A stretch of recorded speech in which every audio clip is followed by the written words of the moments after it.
امریکی الیکشن کے دوران جو بات سب سے زیادہ دیکھنے اور سننے کو ملتی ہے وہ ہے امریکی الیکشن اور پالیسی میں اسرائیل اور یہودیوں کا کردار۔ دنیا کے اندر یہودی اور اسرائیلی کردار کو بظاہر تو بڑا پراسرار اور جادوئی بنا کر پیش کیا جاتا ہے، لیکن حقیقت میں اس کے پیچھے یہودی قوم کی بڑی لمبی چوڑی منصوبہ بندی ہے۔ امریکی ریاست، سیاست اور انتظام اور الیکشن میں یہودیوں کا کردار کوئی آج سے نہیں بلکہ یہ سلسلہ کم و بیش 200 سال سے بھی زائد پر محیط ہے۔ کیا ووٹ دینا ان کا اتنا امپورٹنٹ نہیں ہے کیونکہ ان کی تو تعداد صرف 63 لاکھ ہے۔ دنیا میں یہودیوں کی سب سے بڑی تعداد یعنی 73 لاکھ یہودی اسرائیل میں آباد ہے۔ تعداد کے حساب سے یہودی اسرائیل میں بھی کم ہے اور اس میں جو امریکہ میں 63 لاکھ ہے اس کی بھی تعداد نہیں، لیکن 63 لاکھ مضبوط ہے، یہ امپورٹنٹ ہے۔ 2014 کے ایک مطالعے میں یہ بات سامنے آئی کہ امریکہ میں 44% یہودی اور 36% ہندو خاندان ایسے ہیں جن کی سالانہ آمدن کم از کم 1 لاکھ امریکی ڈالر سے زیادہ ہے۔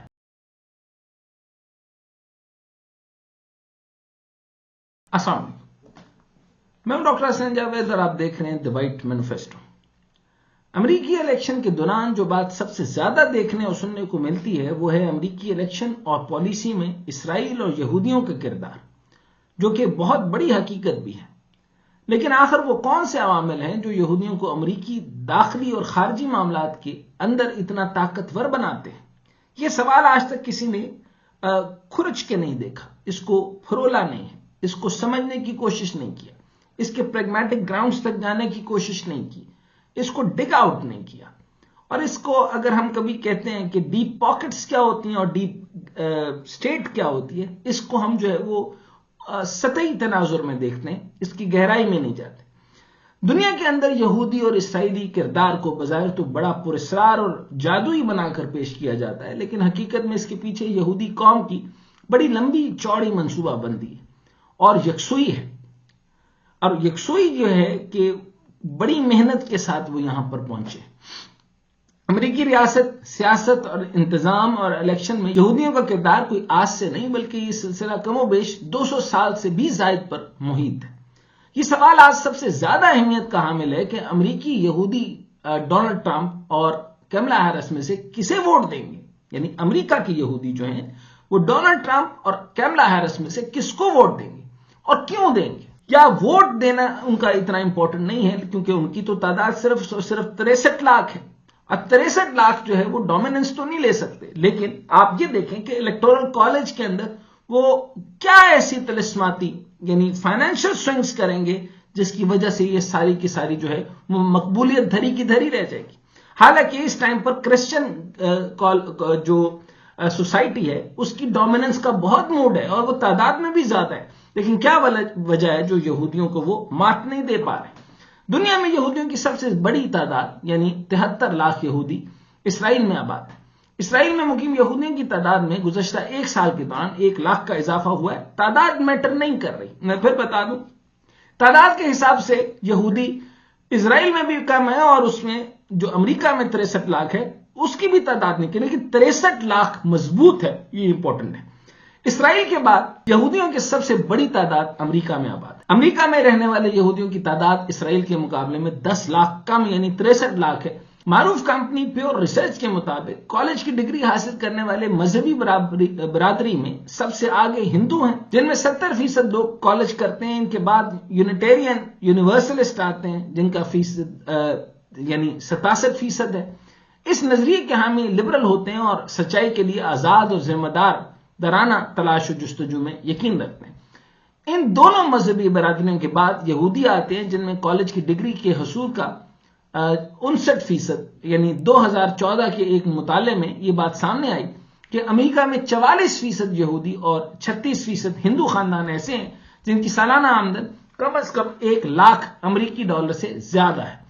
یہودیوں کا امریکی سیاست میں کردار اور اثر رسوخ صدیوں پرانا ہے اور یہودی 18ویں صدی عیسوی سے ہی امریکہ میں بڑے عہدوں پر تعینات رہے اور ان کا امریکی پالیسی میں بڑا عمل دخل رہا ہے۔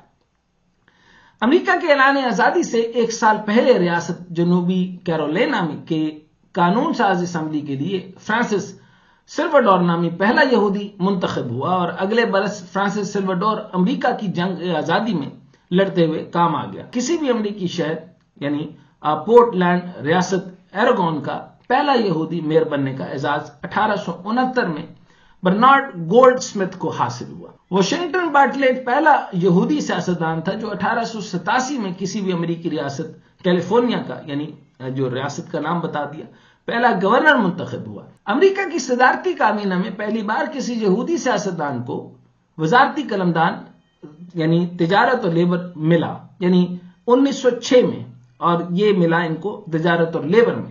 ان کا نام تھا آسکر اسٹراس لوئی برنارڈس، یعنی پہلے یہودی قانون دان تھے جنہیں 1916 میں سپریم کورٹ کا جج بنایا گیا۔ فلورنس پراگ کہن پہلی یہودی خاتون تھی جو کہ 1925 میں ایوان نمائندگان کی رکن منتخب ہوئی، اور جیمز شیلسنگر پہلی یہودی سیاستدان تھے جنہیں 1973 میں امریکی وزارت دفاع کا قلمدان ملا۔ ایڈورڈ لوئی 1976 میں امریکی انتظامیہ کے پہلے یہودی اٹارنی جنرل بنے۔ روتھ گنزبرگ پہلی خاتون یہودی خاتون قانون دان تھی جو 1993 میں امریکی سپریم کورٹ کی جج بنی۔ سینیٹر جولبرمین سن 2000 کے صدارتی انتخابات میں ڈیموکریٹ صدارتی امیدوار ایل گور کے نائب صدارتی امیدوار بنے۔ یعنی آپ دیکھیں کرونالوجیکل پروسیس کیسے چل رہا ہے، اور وہ یعنی کیسے سیاست کے اندر اثر رسوخ قائم کرتے چلے گئے۔ ریپبلکن امیدوار جارج بش تکنیکی بنیادوں پر کامیاب قرار دیے گئے، بصورت دیگر جو جولبرمین پہلے منتخب یہودی نائب صدر ہوئے۔ لبرمین کٹر اسرائیلی نواز تھے، انہوں نے 1995 میں کانگریس سے یروشلم ایمبیسی ایکٹ منظور کروانے میں بنیادی کردار ادا کیا۔ اس ایکٹ میں صدر کو پابند کیا گیا کہ وہ امریکی سفارت خانے تل ابیب سے یروشلم منتقل کرے۔ بالآخر 20 برس بعد صدر ٹرمپ نے اس مطالبے کو پورا کیا۔ جولبرمین کا گزشتہ برس مارچ میں 82 برس کی عمر میں انتقال ہوا۔ ڈاکٹر ہنری کیسنجر امریکہ کا پہلا یہودی وزیر خارجہ تھا، اور اس نے عرب اسرائیل تنازعات سمیت دنیا کی اہم ترین معاملات میں مرکزی کردار ادا کیا، حتیٰ کہ سوویت یونین اور پاکستان کے ایٹمی پروگرام میں بھی مداخلت کی۔ اب آپ کو بتاتے ہیں کہ امریکہ میں بسنے والے مسلمانوں کے بارے میں، امریکہ میں اس وقت کم و بیش 35 لاکھ مسلمان ہیں، جو ملک کی آبادی کا تقریباً 1.1% امریکی مسلمانوں کا امریکی ترقی میں کافی کردار ہے، لیکن یہ کردار صرف ترقی تک محدود ہے۔ سیاست اور انتظامی لحاظ سے مسلمان یہودیوں کی طرح متحرک نظر نہیں آتے، اور نہ ہی ان کا اثر رسوخ ڈیپ سٹیٹ تک یعنی پینٹاگون تک بھی نہیں ہے، اور یہی وجہ ہے کہ امریکی مسلمان یہودیوں کی نسبت ترقی میں پیچھے ہیں، اور مسلمانوں کا خود کو مختلف شناخت اور گروہوں کی صورت میں پیش کرنا مسلمانوں کو کمزور کرتا ہے۔ تاہم یہودیوں کی نسبت امریکہ کے ساتھ تعلقات کی تاریخ مسلمانوں کی کچھ زیادہ پرانی نہیں ہے، اور 21ویں صدی میں مسلمانوں اور امریکہ کے تعلقات کچھ زیادہ اچھے نہیں رہے، اور جس کی بہت سی وجوہات ہیں، اور حالیہ غزہ تنازع میں امریکہ کی طرف سے کھل کر اسرائیل کی حمایت نے امریکہ کے اندر اور باہر بسنے والے مسلمانوں کو امریکی انتظامیہ اور جو بائیڈن حکومت سے مزید دور کر دیا۔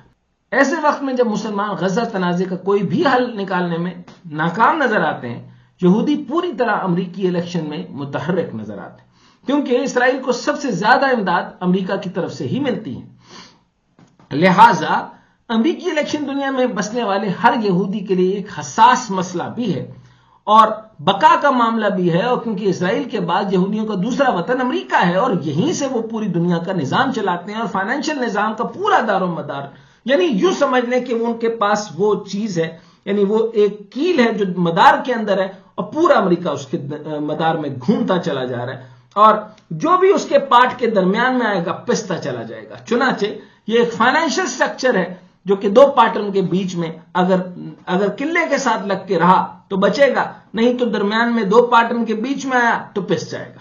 چنانچہ امریکی الیکشن میں یہودی کسے ووٹ دیں گے یہ سبجیکٹ نہیں ہے، یہودی کس کا ساتھ دیں گے یہ امپورٹنٹ ہے۔ ووٹ ضروری نہیں ہے، میں نے پھر آپ کو عرض کیا کہ پاپولیرٹی کے اوپر جتنا مرضی ووٹ ملے، اتنا کمپلیکیٹڈ سسٹم جو الیکٹورل کالج کا ہے، وہ اگر آپ سمجھ جائیں تو آپ کو سمجھ آ جائے گی کہ یہودی کھیلتے کیسے ہیں، اور آپ کو سمجھ آئے گا وہ تب کہ جتنی مرضی مقبولیت حاصل کر لیں، یعنی چرچ اس وقت مضبوط ہونے کی کوشش کر رہا ہے، اور اس کا ریپریزنٹیٹو ڈونلڈ ٹرمپ ہے، اور تمام اسقاط حمل سے ریلیٹڈ جتنی بھی سٹیٹمنٹ ہے ان کو چرچ نے پرووائڈ کیے، یعنی کرسچن نیشنلٹیز نے مضبوط طریقے سے، جو 520 کروڑ سے اوپر کے ہیں، 520 لاکھ۔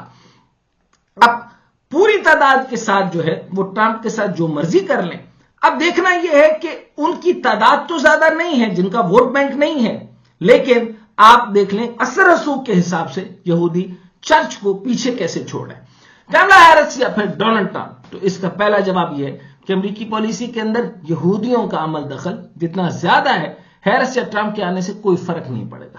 اور اسرائیل کے حوالے سے امریکی پالیسی میں کوئی بڑی اور خاص تبدیلی میں فی الحال ناممکن ہے، لیکن زیادہ کام جو ہے وہ ہیرس کرنا چاہتی ہے اور یہ ممکن ہے اوتھ وہ دے چکی ہے. چنانچہ اب خانہ جنگی وہ تب ہوگی جب ٹرمپ نہیں آئے گا، کیونکہ وائٹ سپریمسٹ جو ہیں ان کو کرسچینٹی کی طرف انکلینیشن ہے، اور اس انکلینیشن کی وجہ سے اب یہ پوری دنیا پہ مذہبیت کا الزام لگانے والے خود ایک مذہبی ریاست ہے.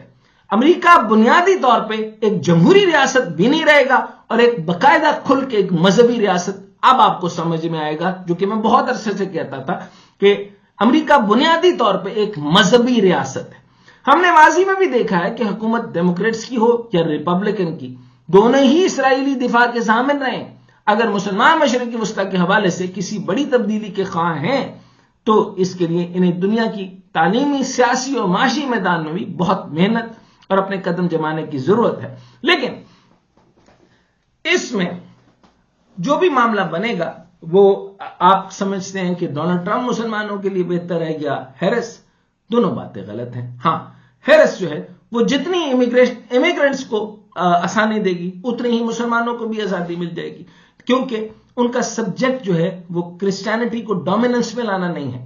ڈونلڈ ٹرمپ کا سبجیکٹ اس وقت وائٹ سپریمسٹ کو اوپر لانا ہے اور وائٹ انڈسٹریلسٹ کو اوپر لانا ہے اور کرسچینٹی کو مضبوط کرنا ہے. یہ اس کا بنیادی کام ہے. یہ جو اوپر کی کہانیاں آپ سن رہے ہیں کہ اندرونی معاملات، معیشت، ٹیکسیشن، فلاں فلاں فلاں، یہ تماشے. اور اس کے بعد جو کہ اوپر کا جو اشرافیہ کو وہ بہت زیادہ پریولیج دینا چاہتا ہے اور ان کو ٹیکس کٹ جو ہے وہ بھاری ٹیکسز کو ختم کرنا چاہتا ہے، یہ تاکہ وہ یہودیوں کے مقابلے میں عیسائیت آ جائے. یہ ہے ٹوٹل سبجیکٹ. اس کو سمجھنے کی کوشش کریں. اور ایک بات اور عرض کرتا ہوں کہ بڑی تیزی کے ساتھ بائیڈن کو جس طریقے سے انہوں نے بیک کیا، لیکن بائیڈن ان اینی کیس ملے ضرور اس کے کہنے کے اوپر. جو امریکی وزیر خارجہ اینٹی بلنکن ہے اس کے، اور اینٹی بلنکن کا میں ایک بات آپ کے سامنے بتا دوں. پریزیڈنٹ شی کو اور چائنا کو قریب تر لانے کی کوشش، اور یہودیوں کی جو ہے وہ پوری کوشش ہوگی کہ چائنا کو ساتھ لے کر چلیں. پارٹنر نہیں بنانا چاہتے باقی، لیکن ان کے پیچھے والے وہ یہ چاہتے ہیں کہ چائنا طاقت کے ساتھ اوپر جائے. نہیں معلوم کہ ان کی اگلی نظر چائنا ہی پر کیوں نہ ہو، لیکن یہ بعد میں دیکھیں گے. اب امریکی وزیر خارجہ اینٹی بلنکن نے کہا کہ اسرائیل اپنے دفاع کی صلاحیت رکھتا ہے، لیکن جب تک امریکہ قائم ہے اسرائیل کو اپنے دفاع کی ضرورت نہیں پڑے گی. اور اس سے بھی امپورٹنٹ بات میں آپ کو عرض کرتا ہوں، وہ یہ کہ اس نے کہا، اینٹی بلنکن نے کہا کہ یعنی اسرائیلی وزیر اعظم کے ہمراہ جو نیوز کانفرنس کرتے ہوئے امریکی وزیر خارجہ نے کہا، میں یہاں صرف امریکی وزیر خارجہ کی حیثیت سے نہیں آیا بلکہ ایک یہودی کے طور پر بھی آیا، یقینی طور پر اس کے لیے آیا. اس سے آپ کو اندازہ ہو گیا ہوگا کہ ان کی انکلینیشن کہاں ہے. ووٹ میٹر نہیں کرے گا، الیکٹورل کالج کی سائنس جو یہودیوں نے بنا کر دی ہے وہ میٹر کرے گی. اور پھر مقبولیت ٹرمپ کی کتنی ہو میں آپ کو بتا چکا ہوں. یہ پیور پولیٹیکل کیلکولیشن اور اکنامک کیلکولیشن کے مطابق میں نے عرض کر دی. Harris will win, may be I am wrong.